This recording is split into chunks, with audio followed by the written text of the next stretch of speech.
Peut-on bénéficier de l'abattement de 30% pour sa résidence principale si elle est détenue en SCI? Alors, on va juste rappeler quand même la SCI, ce que c'est d'un mot, Olivier Berger, puisque vous êtes spécialiste des questions immobilières. Donc, elle permet quoi cette SCI? La SCI sont les sociétés civiles que l'on constitue pour détenir un patrimoine immobilier.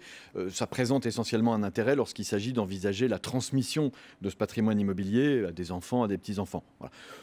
Entre deux personnes au sein d'un couple, avoir son immobilier dans le cadre d'une SCI, franchement, on peut en discuter parce que c'est pas certain que ça présente beaucoup d'avantages. C'est handicapant parce qu'une SCI, en fait, il faut la faire vivre. Oui, il faut la faire vivre juridiquement, économiquement, absolument. Ouais. C'est une véritable entité juridique, donc elle doit avoir son existence. Mais là, dans le cas qu'on décrit... Parce que Christophe, oui, on est dans quel cadre? On est dans le cadre de l'IFI, par exemple? Je pense qu'on est dans le cadre de l'ancienne ISF et de l'IFI. Pas précisé. Et là, c'est un des inconvénients. Ou pas? Oui, bien sûr, parce que l'immobilier détenu au travers d'une SCI tombe dans l'IFI, et il y a ce petit inconvénient qui est que si j'ai ma résidence principale dans une SCI, je pourrais en effet pas appliquer l'abattement de 30%. Donc ce sera plein pot sur la valeur des parts sociales. C'est un des inconvénients de détenir sa résidence principale au travers d'une SCI. Il faut savoir qu'il y en a d'autres. Il y a par exemple un autre inconvénient qui est ce qu'on appelle le droit viager du conjoint survivant.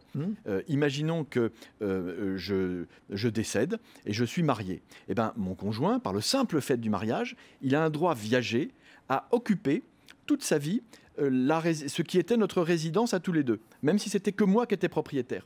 Eh ben, si la résidence principale est détenue au travers d'une SCI, ce droit viager, il ne fonctionne pas. Donc en réalité, la résidence principale, c'est en général pas une très bonne idée de la mettre en SCI. Juste, je reviens à la question de Christophe, qui nous dit, est-ce qu'on peut bénéficier de l'abattement de 30% pour sa résidence principale si elle est détenue en SCI?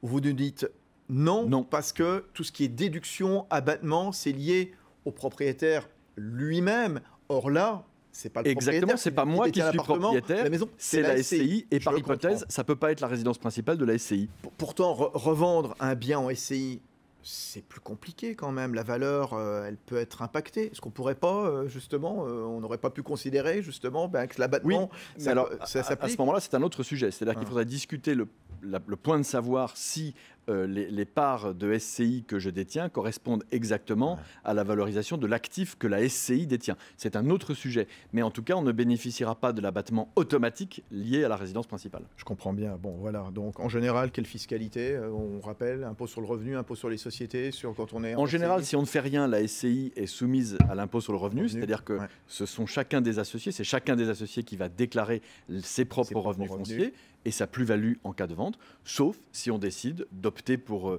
l'impôt sur les sociétés. Là, c'est une autre catégorie d'impôt, et c'est une option en effet qui est irrévocable. BFM Business, le club du droit, passez-moi le notaire.